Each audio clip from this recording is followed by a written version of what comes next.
他30秒就能读完一本10万字的书。只见他哗哗的翻着书，手指还不停的比划着什么。主持人看他一次翻过去2页，他却说自己能透视，等他翻完书还能够完整复述全书内容。主持人都惊呆了，他说自己大脑已经开发到了87%，甚至不用眼睛看，只用耳朵听就可以听出书里面的内容，就算是外语书籍也难不倒他，可以在翻书的过程中自动翻译。于是主持人递给他一本汉语字典，他拿过来就开始了表演。他的翻书速度就像我在开卷考试中找答案时一样，嘴里还一直嘟嘟着什么。主持人听了一脸懵，他时不时停下来思考一下，接着蘸点口水继续翻，越读越激动，书才读到一半，口水都快蘸干了。节目组呢也挺贴心，给他拿上来一瓶水，这下读得更起劲了，声音也越来越大，翻上几十页就要用手蘸点水，读兴奋了还要站起来。我估计主持人也纳闷，怎么读个书还读急眼了。几分钟后，一本字典就读完了，主持人决定考一下他却什么都答不上来。最后实在演不下去了，主持人当场揭穿了他的骗局。话说如果真能做到这种程度，那才是见鬼了。不过下面这一家3口好像真的碰到了鬼。夫妻俩的合照里出现了一张诡异的脸，像是一个孩子趴在了背上，死死地盯着他们。关键他家就一个孩子，当时正在给父母拍照，而且观光车是2座的，后排并没有座位。女儿也说当时拍照时旁边并没有人，照片是前几天旅游时拍的。最近翻看照片才发现了这诡异的现象，这张脸离自己这么近，脸色惨白，想想都觉得后怕。当时照片是连拍了好几张，奇怪的是这张脸只出现在了第1张照片上，其他照片上都神秘消失了。刚开始以为是手机问题，但手机是刚买的，完全没理由啊，难道真的有鬼？节目组找到专家，通过分析照片信息，专家不认为这是灵异事件，说人脸面部非常清晰，而且还有影子，猜测应该是个真人。专家计算了照片2侧到车的距离，大约在3米左右，这么近的距离完全有可能是拍照时有个身高在1.5米左右的女孩正好走到夫妻俩后面，由于视线遮挡，看起来就像趴在身上一样，但她为啥只出现在了第1张照片里？而且自从拍下这张照片后，手机变得很卡，信号也变得很差，5G 都没网。专家最后解释说，因为手机设置的连拍间隔是10秒，等拍第2张照片时，小女孩就已经走掉了而已。节目组还还原了当时的场景，从一侧走到车后面只用了5秒钟，拍出的照片果然和之前的很像，原来是虚惊一场，解决了照片问题。下面这座荒岛上又出现了新问题，荒岛上惊现一个怪异的花豹，长得很像人类。工作人员壮着胆子上前查看，这东西却发出了嘶吼声，走近一看才发现原来是个人，表情十分怪异，吓得工作人员掉头就跑，以为碰上了食人族。但这头花豹却开口说话了，只见它全身纹满了豹纹，从头顶到脚尖，从耳朵到手掌，甚至眼皮都纹上了花豹的眼睛，全身基本找不到一块干净的皮肤。他说自己20年前就纹了身，还说这是世界上最大的纹身，现在的气温只有1度，但他好像并不怕冷，甚至直接泡在了冷水里。那他为什么会在这座荒岛上呢？难道没有家吗？他并没有说话，转身走向了一座石堆，工作人员跟了上去。他说这些石堆就是自己的家，20年来都是一个人住在石堆里，穿过一个狭窄的通道后就进到了房子里。接着他穿上了衣服，看着正常多了，但几个小时后他又换上了潜水服，坐着皮划艇离开了荒岛。经过漫长的滑行，他终于上岸了，原来是去对岸超市买生活用品，每隔10天就来采购一次。附近村庄的人都认识他，人们怀疑他有精神问题，但他并不在乎别人说什么，他想要回归自然，过自己想要的生活。还说荒岛上没有噪音，就是自己理想中的天堂，平时的休闲娱乐就是喂海鸥，而且岛上还有他喜欢吃的香蕉，这就足够了。好了，我是月币，关注我，每天一个迷惑行为大赏。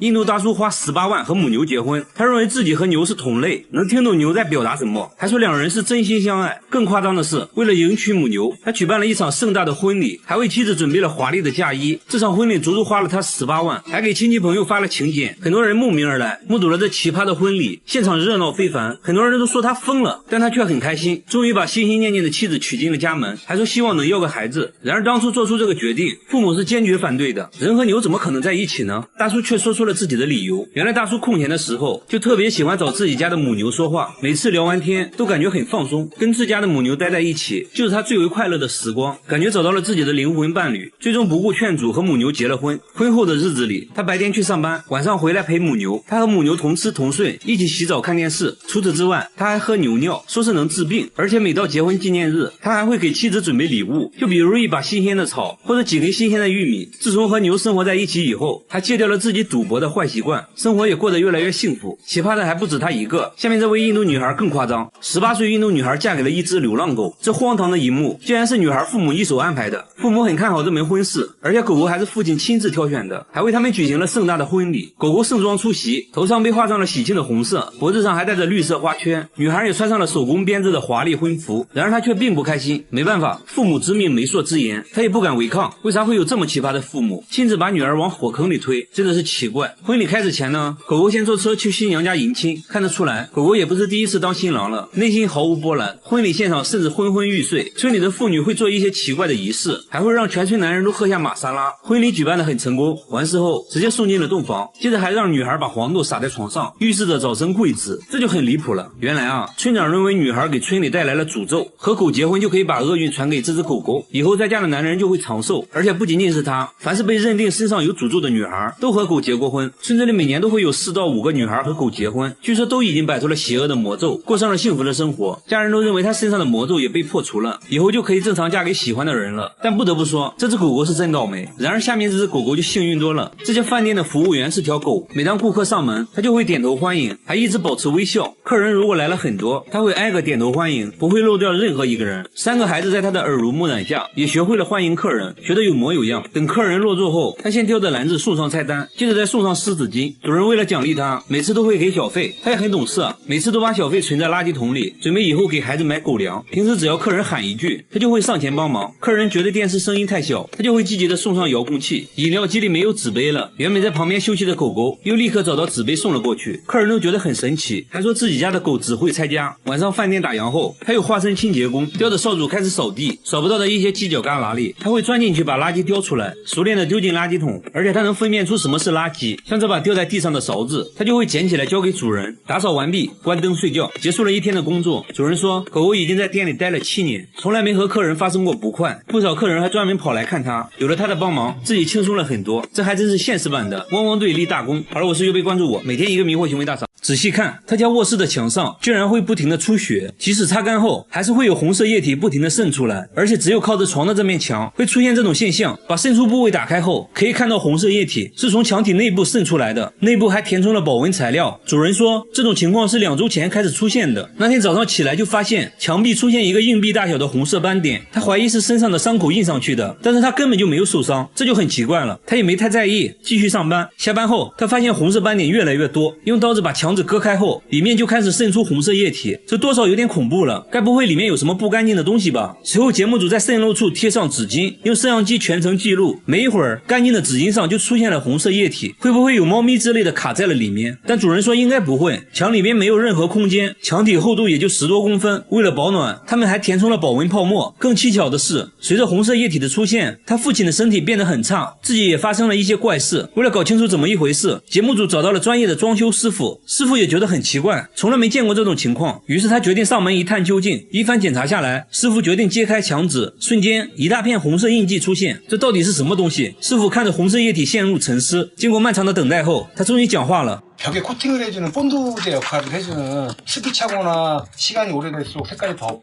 빨개져요. 至于墙壁里为什么会出现水分，是因为3个月前外墙被拆除了一层，无法阻挡冷空气，导致墙壁凝结了很多水珠。至此真相大白，一切都是虚惊一场。但是下面这家人的墙壁就多少有点诡异了。每到半夜12点，整个公寓的墙就会传来一种凄惨的哭声，但是墙壁看起来就是个正经墙壁。主人说，有声音的时候墙壁都会震动，并且整个房间都有回声。你可以想象一下，半夜12点，全方位立体环绕的哭泣声有多瘆人。主人说，声音是从3个月前开始的，每天晚上都会持续90分钟。随后播放了自己录到的声音。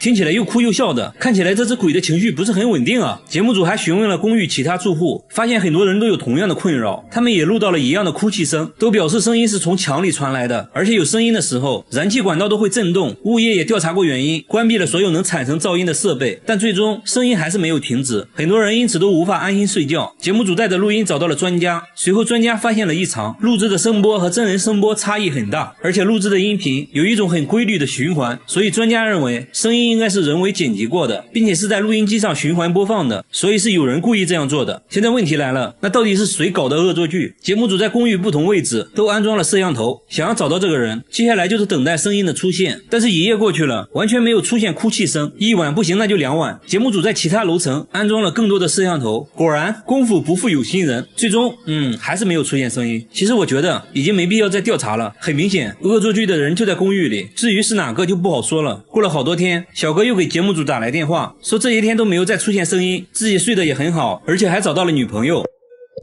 好的。同样遭遇灵异事件的还有下面这位大叔，他每次开车来到这个路口，后备箱就会不受控制的自动打开，就好像有什么东西要上车一样。这不，大哥拉着节目组刚来到这里，后面突然就传来声音，后备箱又自动打开了，即便手动关闭，他还是会当着大家的面自动打开，完全不给面子。但是除了这个路口以外，车子都是正常的，后备箱也不会自动打开，而且其他经过这个路口的车也没有发生这种情况，只有大哥的车会这样。即使在白天，只要经过这里，后备箱就会无缘无故的打开。大哥怀疑这个路口之前出过事故，有一些脏东西看上了自己的车，大哥越说越害怕，于是和节目组约定白天再研究。第二天，工作人员直接钻进了后备箱，拿着摄像机想要记录一下后备箱是如何自动打开的。一切准备就位，大哥开着车就来到这个路口，录像显示后备箱在没有任何外力的作用下又自动打开了，摄像小哥也没有发现任何异常。那现在只能使用排除法了。开车来到路边的汽修店，师傅仔细检查了后备箱的机械锁，也没有发现任何问题。那会不会是这个车型的设计缺陷呢？节目组又找来了同款车型，开车来到这个路口，一切正常，后备箱没有任何反应。没办法，最后节目组找到了 4S 店，师傅对车辆检查后发现车辆之前安装了后备箱遥控锁，问题可能就出在遥控锁上。师傅说，如果路口附近的设备频率和你遥控钥匙频率一样的话，等你开车经过就会出现后备箱被打开的情况。现在要做的就是找到附近具有相同频率的设备，随后发现相同频率的信号就是从路口的商店传出来的，而这个设备正是商店的感应门铃。节目组拿着设备想要测试一下，结果却并不能打开后备箱，原来只有相同的频率也不行，还需要频率的密码和车辆遥控器密码一样才可以。也就是说，这个路口肯定存在一个频率和密码都和车辆遥控器一样的设备，所以每次经过这里，后备箱就会自动被打开。至此真相大白，大哥决定更换遥控器密码，以后就可以安心的经过路口了。好了，我是月贝，关注我，每天一个迷惑行为大赏。这个大爷30年吃了40万颗糖，这绝对是你见过最爱吃糖的大爷。只见他夹起一片泡菜，两面都蘸上白糖，接着塞进了嘴里，荷包蛋上也要来上满满一勺白糖，就连吃炸酱面他都要加入1包白糖，搅拌搅拌就开始享用美食了。这种神仙吃法震撼周围的人一整年。他见人第一件事就是分享糖果，这是他认为最热情的方式。他嘴里随时随地都含着糖果，一天就要吃60颗糖，口袋里也装满了糖，除了睡觉基本上都在吃糖。又到饭点了，大爷打开糖罐子，把满满1勺白糖加在米饭里，做了个白糖拌饭，这个我觉得还是能接受的，我小时候就是这样吃米饭的。然而接下来的操作就比较奇葩了，他夹起一片泡菜，蘸上一点白糖，接着就送进了嘴里。这还没完，荷包蛋上也要来上满满1勺白糖，这个我就接受不了了。饭后大爷还得来一杯糖水消消食，然后1勺2勺8勺，他一共加了9勺白糖，倒上一点点水，搅拌一下，一饮而尽。就这种喝法，他每天都要喝5杯，算下来1周就要吃掉6斤白糖，还有400块糖果，这属实已经在人体承受范围之外了。这样吃糖牙齿能受得了吗？大爷轻蔑一笑，说开什么玩笑，我没有牙，我10年前就用上假牙了，反正不是自己的牙，想怎么吃就怎么吃，嘿嘿。他是从什么时候开始吃糖的？原来30年前他的身体出现了问题，不得不戒掉了烟酒，于是找到了糖果作为替代品。好消息是他的身体慢慢恢复了健康，坏消息是他得了不吃糖就难受的病。说起来也是搞笑，大爷虽然吃了大量的糖，但得糖尿病的却是他从不吃糖的妻子。大爷每天都会锻炼1小时，他认为自己的身体很好，但是他真的健康吗？节目组带他来到医院，一番检查过后，医生说虽然你暂时没有糖尿病，但是你有高血压，还是建议赶快戒掉糖，这样才能保持健康。最后大爷表示，为了健康自己会尽量少吃糖的。老爷子这种情况算比较好的了，下面这个男人就比较严重了。这个男人从出生就喝可乐，33年滴水未进。只见他打开一瓶1.5升的汽水，不到5秒钟瓶子就见了底。吃饭的时候他先倒上了3碗不同颜色的汽水，这几碗汽水就是他的主食，那一点点米饭只是他的配菜而已。吃一口米饭就要喝1碗汽水，他一天要喝3瓶1.5升的汽水，已经连续喝了33年，瓶子连起来都可以绕操场30多圈。随之而来的就是不断上升的体重。不仅如此，他的牙齿也被汽水腐蚀坏了，还得了关节炎，为此他不得不每天吃药，一把药物塞进嘴里。接着就奇葩了，他竟然用汽水送服，他为什么不喝水呢？他却说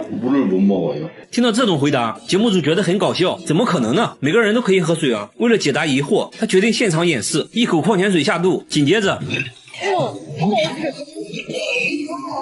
而且他头上也渗出了汗珠，看起来好像是真的不能喝水。他说只要喝水肚子就会痛，真是奇了怪了。原来他小时候得过一场重病，做完手术后，母亲给他准备了很多食物，但他自己什么都吃不下，只能喝一点汽水。从那以后就开始喝汽水了。母亲起初对儿子很心疼，于是放任他不停地喝汽水，没想到最后却沉迷于汽水，无法自拔了。接下来按照惯例，他被带到医院做检查，首先确定的是他的牙齿都成了蛀牙，需要尽快治疗。在经过各项检查后，医生说他现在的骨骼年龄已经相当于70多岁的老人了，而且他的关节问题更严重，有些关节已经粘在了一起。医生建议他必须停止喝汽水。至于他为什么喝水就会肚子疼，心理医生认为可能是小时候的手术或者当时服用的药物引起了一些副作用，但更多的还是心理作用。几天后，节目组做了个回访，发现他家里已经看不到汽水的踪迹了。他说自己已经把汽水都扔掉了，现在每天都吃蔬菜，用新鲜果汁代替了汽水，希望可以赶快恢复健康。如果要论对汽水的痴迷程度，下面这个老爷子表示不服，连续20年喝可乐，身体会发生什么变化？大爷一口气就喝完了1.5升的可乐，但他却说自己喝的并不多，然而转身又干完了1瓶可乐。老伴也无法阻止大爷，他每天都要喝6瓶1.5升的可乐，工作时也要随身带着1瓶，工作累了就要打开可乐，随时随地补充能量。到饭点了，自然也少不了可乐，米饭里倒上半碗可乐，搅拌搅拌，就做成了一份可乐捞饭，先喝汤后吃饭。你别说，我感觉这样好像还不错的样子。那他这样喝可乐多长时间了？大爷说也没有很长时间，也就20年吧，所以20年内每天6瓶可乐，那瓶子连起来都可以绕操场40多圈了。但是20年前他从未喝过可乐，原来他曾经嗜酒如命，长期酗酒给自己造成了严重伤害，他不得不戒掉酒精，于是用可乐作为替代品。这一喝不要紧，他打开了味觉新世界，彻底爱上了这种味道，即使喝到牙都掉光了也无所谓。老伴试图带他去看牙医，大爷却说你有钱烧的啊，有那钱买可乐不香吗？可乐在手，精神抖擞，根本不用去医院。不过最终还是被节目组带到了医院，首先检查了他的牙齿，医生说大部分牙齿都坏掉了，变得很脆，基本上不能咀嚼食物了。接着进入全面检查，医生表示他患有骨质疏松症，而且大爷已经70多岁了，如果不想开席的话就要停止喝可乐。大爷轻蔑一笑，听完医生的话转身就走了。他还说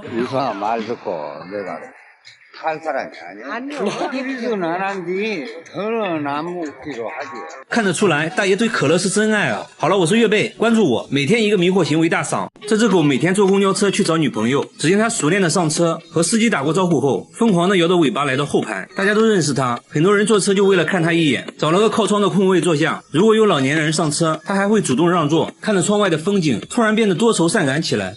有好几个地方我还没尿过呢。它知道什么时候下车，快到站点了，它会提前来到司机旁边，摇摇尾巴，再叫2声，示意下车。下车后来到一家餐厅，一进门就开始撒娇，原来这是他的家。主人说有一次他2天都没回家，于是就去外面找了好久都没找到。没想到的是，刚走到公交站台，却看到他从公交车上跑了下来，也不知道他跟谁学的。主人说这样也挺好，自己遛自己，很省心。狗狗吃饱喝足呢，就躺在炉子旁睡觉，一觉醒来就想要出去玩。主人刚放开他，立马跑到路边等公交车。节目组决定跟着他，想看看他每天跑出去到底在做什么。只见他下车后穿过一片树林，来到一个小亭子，一只卷毛狗高兴地迎了上来。原来这就是他每天约会的女朋友，没想到女朋友还是混血的，体格比他大了1圈，但这不重要，小别胜新婚。2只狗紧紧地抱在了一起。不过要说聪明，还是得看下面这只狗狗。这只狗每天自己赚钱买罐头，只见它叼着1000块钱来到一家商店，熟练地把钱吐在地上，买了1盒罐头，几口就干了下去。店主说他每天都会来5次，每次都会叼来钱。狗狗很聪明，知道罐头的价格，大额钞票还会让店主找钱，根本坑不了他。他每天不是买罐头，就是在买罐头的路上，凭一己之力拉动了当地罐头销量。他整天在街上溜达，一心想办法搞钱，只要看到有人手上拿着钱，他就会冲上去，不停地用爪子挠，失败了也不用慌，接着使用第2招，装可怜，眼含泪水，深情地看着路人。没想到这一招也没奏效，不过没关系，勇敢狗狗不怕困难，直接跳起来抢，钱还真被他抢到了。接着屁颠屁颠的又去买罐头了，但他也并不都是靠这种方式搞钱。这条街上的人都认识他，他偶尔会帮人看店，寸步不离，非常的上心。店主回来后就会奖励他1000块钱，用自己劳动换来的罐头，吃着格外的香。这已经是今天的第4盒罐头了。主人看不下去了，直接没收了罐头。主人说刚开始他并不会这样做，有次带他去买罐头，他才意识到原来这张纸可以买到自己想吃的罐头。从那时起就开始向人撒娇要钱，口味也变得很挑剔，狗粮也不吃了，每天只想着吃罐头。但他体重明显超标了，为了狗狗的健康，医生建议以后尽量少吃罐头。街坊邻居们为了帮他减肥，决定以后不再卖给他罐头了。然而下面这只狗狗更神奇，这只狗狗怀胎10月，居然生了8只小猪，颜色各异，都很健壮，小孩都看懵了，连大人也惊呆了。狗是正经狗，猪也是正经猪，但现在狗狗正在给小猪喂奶，这是什么组合？狗狗会贴心的给小猪梳理毛发，舔得油光锃亮，而且非常护犊子。如果主人当他面拿走小猪，它还会变得焦躁不安，不管在哪里，只要听到小猪的叫声，就会立马跑过来。每天还会带着小猪遛弯，没走几步就会回头看看有没有掉队的，这到底是怎么一回事？原来母猪生下孩子后就死了，主人也不知道怎么办了。这时自己家的狗狗走了过来，这些小猪激发了它的母性意识，自愿给小猪喂奶。主人说，前几天狗狗的孩子断奶后都送人了，狗狗可能过于思念，母爱泛滥，于是就把刚出生的小猪当成了自己的孩子。虽然小猪还小，但已经有了牙齿，它们吃奶时会让狗狗非常痛苦，每次被咬到，狗狗都会疼到发抖，但它并没有放弃，忍着疼痛继续喂奶。专家说，看起来给小猪喂奶并不是出于它的本能，狗狗是有意识这样做的，它觉得自己有义务照顾小猪，为了让狗狗保证营养，主人会每天给它加餐，希望它们都能健康成长吧。好了，我是月贝，关注我，2天一个迷惑行为大赏。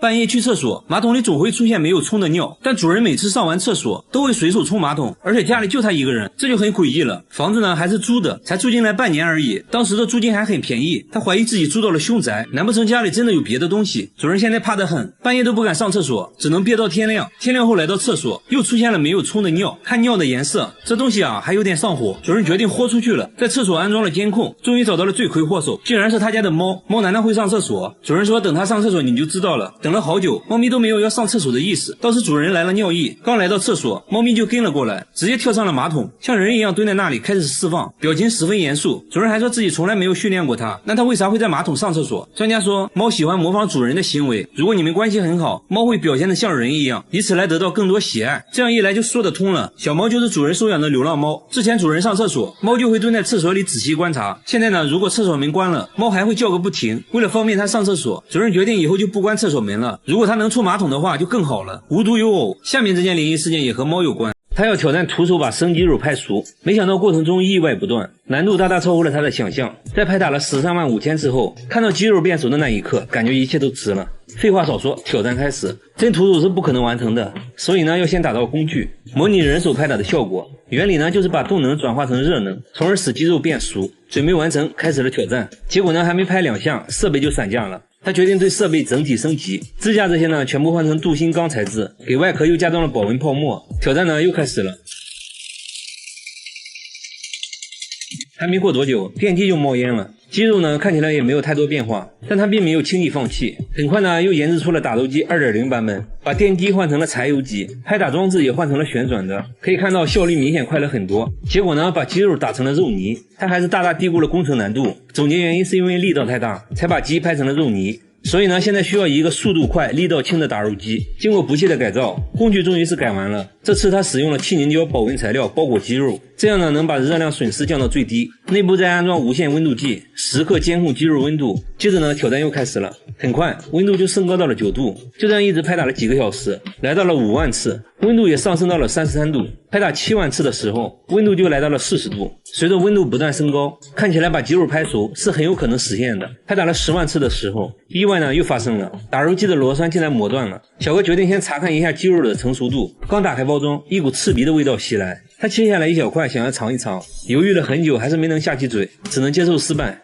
现在要做的就是继续升级打肉机，为了防止螺栓再次磨断，这次呢使用了大尺寸的淬火钢螺栓。升级完成，接着挑战。刚开始一切都很顺利，但是呢不出意外的话肯定又要出意外了。这次的电源竟然烧了，虽然状况不断，但这更加激发了他的斗志，说什么也要吃上一顿用拍打的方式做的饭。于是呢不惜一切代价重新升级了打肉机的机械臂。他退而求其次，决定来拍打牛肉，毕竟牛肉不用做到全熟，来个5分熟就行了。而且呢之前已经证明过，打肉机可以把肉加热到40度以上，说干就干，把新鲜牛肉装进包裹。挑战正式开始，拍到2万次的时候遇到了瓶颈，牛肉包装拍漏了，这属于小问题，换个包装继续。温度很快来到了50多度，又继续拍打了一段时间，温度上升到了60度。小哥非常激动，这意味着他的5分熟牛排已经好了，他已经迫不及待想要品尝一下。刚打开包装，汤汁就流了出来，看牛肉的色泽，好像呢已经熟了。闻起来怎么说呢，味道非常像牛排，一刀下去血水就冒了出来，不错，是正宗的5分熟。小哥切了一块送进嘴巴，据说呢口感非常不错，但他还是没有放弃把鸡肉拍熟的想法，再次尝试，一直拍打了90分钟，最终鸡肉还真被拍熟了。但是呢他没有吃，可能是因为鸡皮收缩的原因，鸡竟然睁开了眼睛，所以呢没敢吃，但得出了一个结论，要拍熟一只鸡，至少呢需要拍打13万5千次。你学会了吗？一群专家对着一坨大便又摸又闻，还用吸管收集起来，只因这坨粪便不一般，是这面墙拉出来的。每天早上这面墙就会出现满墙粪便，有长有短，有粗有细。然而这条街上只有他家墙上会出现这种现象。你要说有小动物在地上拉屎可以理解，但什么动物会在墙上拉屎呢？大叔认为应该是有人故意这样做的，但仔细想想，自己并没有得罪过任何人啊。他甚至偷偷安装了监控，始终没有拍到任何可疑人员，但粪便每天还是准时出现。你就说怪不怪吧？这到底是谁的大便呢？大家请来专家，决定从大便入手。专家对其取样化验，只要提取到其中的 DNA， 一切就真相大白了。节目组也没闲着，又偷偷安装了几台摄像机，全方位无死角的监控整条街道，一直到早上都没拍到什么可疑人员，但粪便还是准时出现了。大家仔细查看监控录像，发现大便是突然从天而降的，没有任何征兆，确实是奇怪啊。与此同时，粪便的分析结果也出来了，专家说这就是人类粪便，而且还是个女人的。听到这消息，大叔更是百思不得其解，到底是谁做的呢？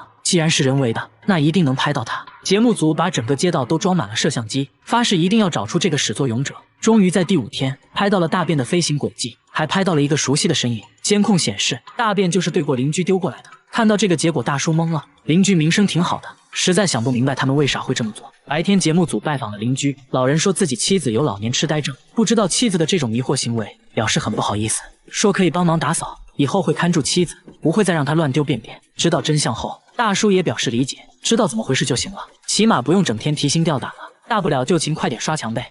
他凭借一根藤条要爬上40米高的大树，寻找一种在这个季节才有的食物。这东西对他们来说比黄金还要珍贵，即使冒着9死1生的风险也要得到它。每次行动前呢，还要进行一番奇怪的仪式。马上就要下雨了，必须立即采取行动。他抓起一把泥土，根据土里蚂蚁的多少来判断食物位置。最终呢，来到一棵树下，他断定这棵3天大树上就有他们要找的美食。这树足足有40米高，需要6个人才能抱过来，这是个不小的挑战。但是为了族人，他依然决定爬上去，砍下一根藤条，用力拧成绳子，把自己和树干牢牢捆绑在一起。这就是他唯一的保护措施。刚开始呢，攀爬速度很快，6米长的藤条在他手中灵活摆动，很快就爬到了10几米。这时呢，树干开始变得湿滑，他拿出斧头挖出一些洞，当成落脚点，这就是他不断向上的基石。爬到一半的时候，他突然停了下来，看起来呢应该是抽筋了。长时间的攀爬，他早已筋疲力尽，现在进退两难，只能挂在半空缓一缓。为了防止掉下去，他把绳结绑得更紧了。短暂休息后，看着妻儿期盼的眼神，他咬咬牙再次出发。他一鼓作气，树顶呢近在咫尺。与此同时，树下的搭档点燃了树叶，迅速把这堆树叶传送上去。这个呢就是关键的道具。树顶长满了苔藓，湿滑无比，在没有任何防护措施下，每一步都要小心翼翼，一旦失足肯定粉身碎骨。他拿着这捆树枝在树顶找了半天，最终来到一个树洞前，一边用浓烟熏烤洞口，一边用斧头砍。还没砍几下，斧头就沾上了一些神秘液体，他迫不及待品尝起来。看样子呢已经找到了，原来他们苦苦寻找的美食就是蜂蜜。当斧头沾上蜂蜜，就意味着快大功告成了。把洞口凿开，他直接把手伸了进去，终于收获了第一块蜂巢。蜜蜂立即对他发起围攻，但他毫不在意，继续掏，很快就装满了竹篮。蜂蜜对他们来说异常珍贵，一点都不能浪费。他把手上残留的蜂蜜也刮进了竹篮，地上的妻儿已经在咽口水了。他赶紧把竹篮传递下去。从天而降的这一整筐蜂蜜让翘首以盼的家人们感到欣喜。对于一直将昆虫和野草作为主食的他们而言，只有这个季节才能吃到蜂蜜，因此倍感甜蜜。此刻他也可以尽情享受收获的喜悦。这就是巴雅卡族人跨越生死的一餐。母亲把11岁女儿当猪喂，每天强制喂食30碗米饭，如果反抗就会被母亲绑起来，甚至还在食物里加不明液体。记者看到大吃一惊，母亲却说这东西对女孩好。在采访过程中，记者还发现了更惊人的事，这里呢大部分地区都很穷，女孩基本在15岁之前就结婚了，女儿尽快出嫁意味着少一张嘴来养活，而且呢当地以胖为美，只有胖女孩才能嫁出去。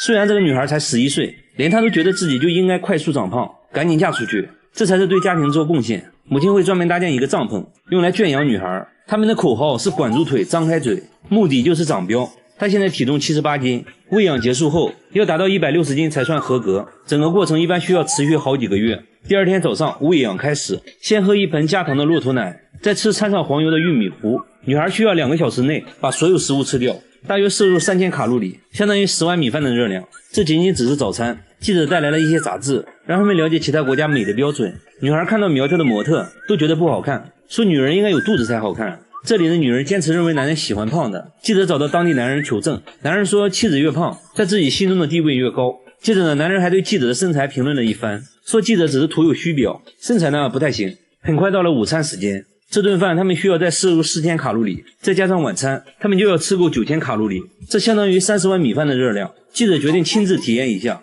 和女儿吃一样的早餐。记者作为成年人，吃了1/3就吃不下了，只能出去散步消食。记者回来后，接着又到了吃午饭的时间，一顿卡路里大餐再次安排上。在采访过程中，记者还发现了更夸张的事，在另一个增肥营里面被喂养的女孩大多都在10岁以下，在这里用牛奶和燕麦喂养，目的是来撑大女孩的胃，为之后的喂养做准备。女孩在监视下必须要吃完，有的女孩边吃边吐，还有个女孩肚子胀得厉害。母亲呢却并不在意，说这是正常的。母亲甚至会在食物里添加增肥的药物，吃了让人昏昏欲睡，能有效减少活动，对增肥很有效果。记者看了下药品说明，大吃一惊，这分明就是违禁品，根本就不靠谱。为了了解增肥药，记者假扮成当地人来到市场，尽管是违禁药品，市场上呢却随处可见。据了解，这种药确实有增重的效果，但副作用同样严重，吃死人的例子也不在少数。但即使这样，也不能阻止女孩继续服用。在以胖为美的毛里塔尼亚，为了满足这种病态的审美，女孩没有选择的权利，属实悲哀。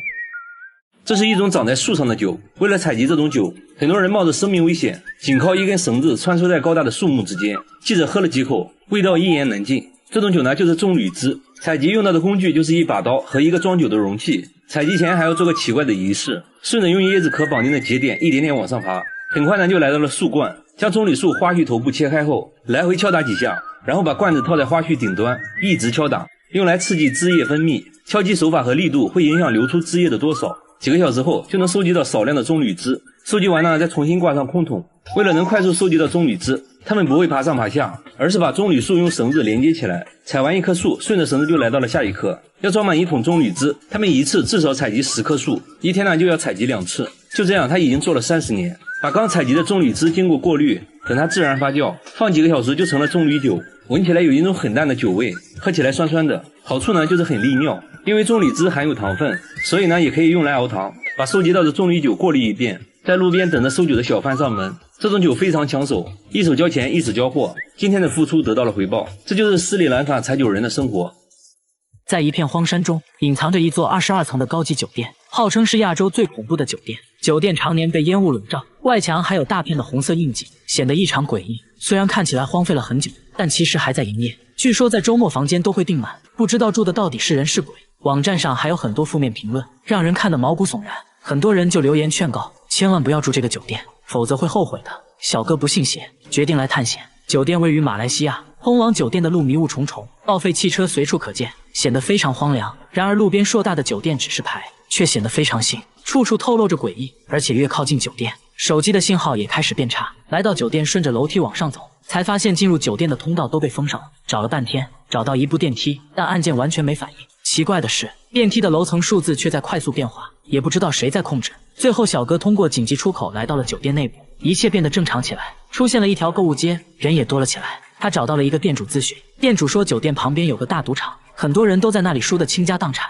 有些人回到酒店就会选择跳楼，所以这里怨气很重。确实发生过很多灵异事件，有时晚上能听到孩子的哭声。小哥决定在这里订一间，亲自感受它的诡异。回房间的路上，看到一个长期上锁的房间，门上还贴着一个奇怪的符咒。酒店人员说，这间房子被诅咒过，发生过很多超自然现象，没事尽量离它远一点。来到自己的房间，他还煞有其事地敲了3下门。进入房间发现装修比想象中的要好很多，但怪异的是，床头竟然装了个镜子。虽然在22楼，阳台却并没有封死，向外看去一片雾蒙蒙的，外墙上一片片的红色印记，看着好像是血迹。酒店人员告诉他，红色印记虽然看着恐怖，但并不是血迹，只是因为潮湿生了红色苔藓而已。来到晚上，酒店零星亮起了灯，气温开始骤降，睡到半夜他直接被冻醒了。也许是因为风太大，阳台上的门被吹得一直叫，就像有人在房间吹口哨，不断吸引他去阳台。小哥说不知为何站在阳台上，总有种想往下跳的冲动。为了保命，小哥没敢再睡觉。如果给你1万块，你敢在这里睡一晚吗？印度的卫生巾竟然是用香蕉树做的，据说防侧漏的效果非常好，一棵香蕉树就可以生产3000个卫生巾。看完只能说，不愧为印度。香蕉树其实并不是树，属于一年生草本植物，每次采摘完就会把香蕉树砍掉，以促进新芽的生长，这样到了来年香蕉树又可以重新结果。但砍掉的香蕉树被随意丢弃在路边，造成了严重的环境问题。印度这家公司就想着如何变废为宝，经过不懈的研究，还真研究出来了，不仅可以把香蕉树做成卫生巾，还可以做成各种布料，甚至是糖果。下面来看看他们是如何把香蕉树变成卫生巾的。第一步，把树干切成2半，接着工人把树干一层层剥开，随后送入机器进行压榨，这样就留下了树干纤维。清洗干净后挂起来晾干，等纤维干透，继续把纤维送进切割机，将它们切成更短的纤维。下一步就是将这些碎片通过特殊的工艺就变成了类似棉花的东西，然后将这些纤维絮送进模具，从模具出来就成了卫生巾的吸水芯。一般情况下，卫生巾是由几层吸水芯组成，这样才能吸收更多液体，用起来也更加舒适。接下来工人给吸水芯加上底膜，这些底膜也是用植物纤维做出来的，然后机器对卫生巾压花，就这样整个成品就做好了，看着和普通的卫生巾一模一样。接下来最重要的一步质检，用红墨水测试吸水性能，测试达标后就要利用紫外线消毒杀菌，最后就可以进行包装了。甚至连这些包装袋都是用植物纤维制作的，也就是说卫生巾的所有部分都是可以生物降解的，可以有效的减少环境问题。奶奶只是吃了一勺东西，孙子却面目狰狞地看着他，因为奶奶吃的东西实在奇葩。随后拿出自己的假牙，在上面又挤了2道这东西，接着戴了起来，看着属实恶心。一问才知道这东西竟然是眼药膏，而且奶奶已经吃了4年，她一定是对眼药膏有什么误解吧。眼药膏在她手上，除了不用在眼睛上，哪里都能用，根本不需要唇膏和护手霜。奶奶说尤其治脚气一绝，今天涂明天好，实在是居家必备良药。节目组问她吃起来是啥感觉，奶奶一脸沉醉，说入口绵柔回味甘甜。吃饭时奶奶又把眼药膏挤在假牙上，说这样就可以啃得动骨头，还能帮助消化。原来奶奶一直有肠胃方面的问题，也吃过一些药，但有严重的副作用。后来不知道怎么想的，吃了一次眼药膏，结果胃里一下就舒服了，就这样一直吃了下来。家人都很担心奶奶的身体健康，劝她不要再吃，但奶奶根本不听，最后被家人带到了医院。检查下来，医生明确表示眼药膏不是万能的，不仅没能帮助她，还引发了食道炎，必须停止这种行为，大家千万不要模仿哦。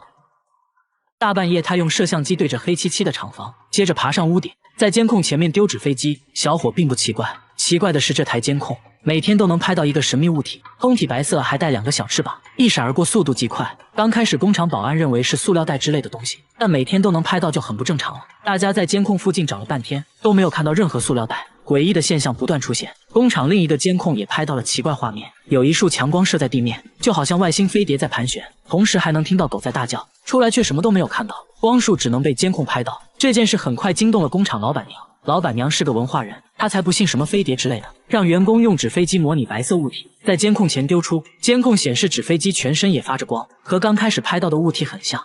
这就对了吗？之前的白色物体肯定也是个什么垃圾之类的。老板娘又让员工用强光手电模拟光束，虽然在监控上能看到强光手电形成的光晕，但和之前稳定的光束完全不同，无论怎样模拟都达不到之前光束效果。老板娘怀疑监控设备出了问题，找来售后检查了半天，结果设备一切正常。大家又架起了多个摄像机，也拍到了人眼看不到的神秘光束，真的是奇怪。专家左看右看，说这束光看起来和普通的光线不一样，光束稳定不会扩散，这是地球上的光源做不到的，难道真的是外星飞碟？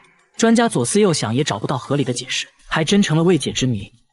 大叔睡觉要先在枕边放一根木棍，睡到半夜就拿木棍捅嗓子，起床后要先倒立10分钟。不仅如此，他一天还要喝20瓶可乐，走到哪喝到哪，也不是喜欢喝，而是不得不喝。喝可乐是为了缓解身体的奇葩反应。啥反应呢？大叔已经饱受打嗝困扰8年了，随时随地都会打，一旦开始就不会停止，这时候就必须要喝可乐，打嗝才会消停一会，但过不了多久又会重新打嗝，就连吃饭都没办法正常吞咽，刚吃2口就要去厕所吐掉，营养不良暴瘦了几10斤。他们也尝试过很多办法，妻子会趁他不注意猛拍后背，捏鼻子憋气，还尝试过喝醋。一番尝试下来，结果看来没什么用。大叔还听说过一个偏方，说喝尿很管用，于是他决定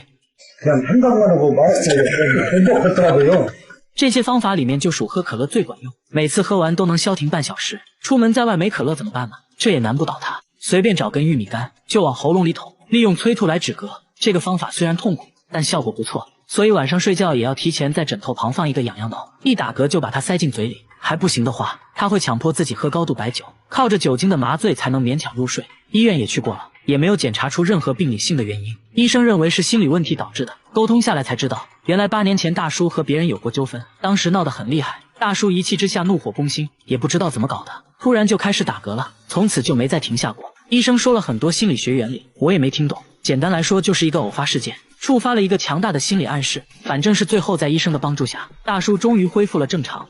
大叔养了一屋蚊子，竟然是为了给孩子吃，用网兜在墙上这么一搂，就抓了满满一袋。但这仅仅是孩子们的开胃菜，还说孩子最爱吃的其实是苍蝇。接着他来到一个塑料桶前，说这一桶就是孩子的主食。掀开盖子，那味道比鲱鱼罐头还要臭，绿头苍蝇漫天飞舞。大叔说这是10天前买的鸡肠子，在室外整整发酵了10天，就生成了这些苍蝇。那到底是什么样的孩子会喜欢吃这些东西呢？大家好奇地跟着大叔来到一座大棚，大叔把抓到的蚊子全放了出来，瞬间就跳出来了上百只树蛙。原来他口中的孩子就是这些树蛙，小小的一只非常可爱，抓蚊子也是一把好手，一口一个那是真香。随后大叔又把苍蝇放了出来，看得出来树蛙确实挺爱吃，口感比蚊子好多了，一口下去还会爆浆。大叔一共养了3个大棚的树蛙，一座大棚里就有1000只。他说养树蛙纯粹是因为喜欢，自己把树蛙当成了孩子。树蛙也都很喜欢大叔，只要大叔出现，树蛙就会跳到他身上，很快身上就爬满了10多只。不仅如此，他在家里也养了一缸，就连吃饭也和树蛙一起。大叔说这样才有食欲。家人都不理解大叔的爱好，尤其是儿子，和树蛙比起来，感觉自己不是亲生的。在这个小区开窗户必须要戴上帽子，还要在规定时间内关好窗户，拉上窗帘，接着在阳台外再放上几只小老鼠。只因这小区外面有个怪东西，小区住户每次开窗前都很紧张，要先仔细观察一番，然后小心翼翼地开窗。有时为了安全，他们不得不戴上帽子，但还是被什么东西狠狠踹了一脚，帽子上都留下了重重的脚印，就好像被石头砸到一样。仔细一看，这东西竟然是只红隼，凶狠中透露着一丝沙雕。小区业主都不明白他为啥会不停地攻击大家，外面明明没有他的身影，只要一打开窗户，瞬间就会飞到你面前发起攻击，根本反应不过来，有时还会悬停在空中，恶狠狠地盯着大家，好像有什么深仇大恨一样。专家表示，红隼一般不会主动袭击人类，猜测附近一定有他在意的东西。大家安装摄像机仔细观察，果不其然，在空调外机附近还真发现了异常，这里面竟然有一窝小红隼。原来红隼妈妈把大家都当成了潜在威胁，所做的一切都是为了保护孩子。就在这时，又出现了另一只红隼，应该就是幼鸟的父亲。夫妻俩分工明确，爸爸负责出门找吃的，妈妈负责小家伙们的安全。小红隼胃口很大，每次抓来的食物都不够吃，爸爸只能不停地出门找食物。这时专家又发现了新问题，小红隼已经到了练习飞行的时候，却迟迟没有离巢，应该就是由于食物短缺，导致小红隼长得比较慢。为了让它们早点回归自然，大家决定给它们营造一个安心的环境，每天规定时间内就不在阳台晾衣服了，接着还给它们提供了充足的食物。红隼妈妈看到小老鼠，激动到不行，天上掉馅饼啊！这时一下叼走一个，果然一孕傻3年，抓到半空竟然被小老鼠挣脱了，还好凭借高超技艺，在空中再次抓了回来。希望小红隼能赶快长大，早点学会飞行，回归自然。